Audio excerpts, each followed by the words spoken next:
Democratic Senator Bill Nelson has filed a lawsuit seeking an injunction as the Florida recount approaches a new phase, where canvassers will examine ballots one by one to determine the intent of voters who turned in incorrectly filled out or scribbled ballots.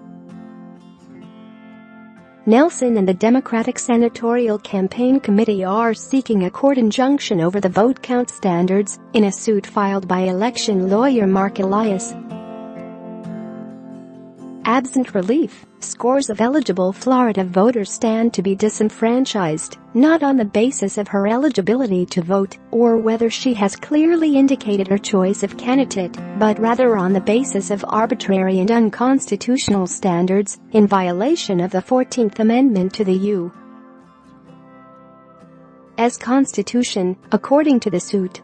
The lawsuit anticipates the hand count phase that will begin after a Thursday deadline of a state-mandated machine count of ballots in a race where there are currently only 13,000 votes separating Republican Ron DeSantis and the trailing Nelson out of more than 8 million cast. The lawsuit also asks a federal judge to push back the deadline for starting the hand count. The suit seeks to ensure the counting of ballots cast by voters who clearly indicated their definite choice in the Senate race, but may not have done so in the same manner for every race on the ballot, or may not have cancelled out erroneous overvotes using written words, as the state has already confirmed they are eligible and registered to vote, and the voter has provided a clear indication on the ballot that the voter has made a definite choice under Florida law. It is aimed at canvassing boards who will be charged with going through thousands of ballots that were initially rejected by machines.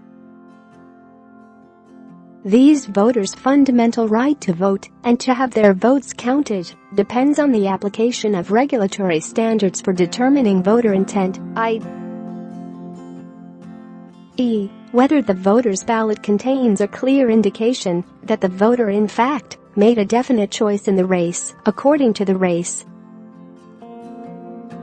The suit keeps to see canvassers from enforcing the consistency requirement in a way that would bump ballots. For example, it cites a rule to be applied for a voter who properly fills in 2 ovals to properly cast a vote, but then circles a candidate for another office. That vote wouldn't count, even though circling the name of a candidate is otherwise deemed valid, due to the so-called consistency requirement. The vote would be scotched solely because the voter did indicate her preference in the same manner as she did for other races on the same ballot, the consistency requirement, according to the suit. The suit also seeks relief for cases where a voter erroneously selected more than one candidate and failed to write certain words on the ballot to cancel out her erroneous selection, even if she clearly expressed that intent by crossing out, striking through, and/or scribbling out the erroneous selection. The suit also raises the so-called magic words requirement, where a voter writes words on a ballot expressing what seems to be clear intent. This occurs when a voter veers from proper voting procedure, but still writes something direct on the ballot, such as "not this," "ignore this," "don't want," or "wrong."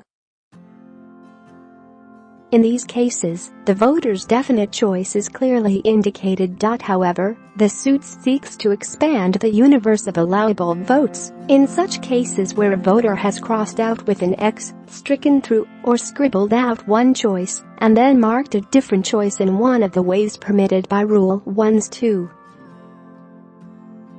0273b or Rule 1-2.027.4 c. 1-14 has thereby cast a valid vote, according to the suit. It argues a valid and discernible vote should not be rejected solely because the voter failed to satisfy the consistency requirement or magic words requirement imposed by defendant,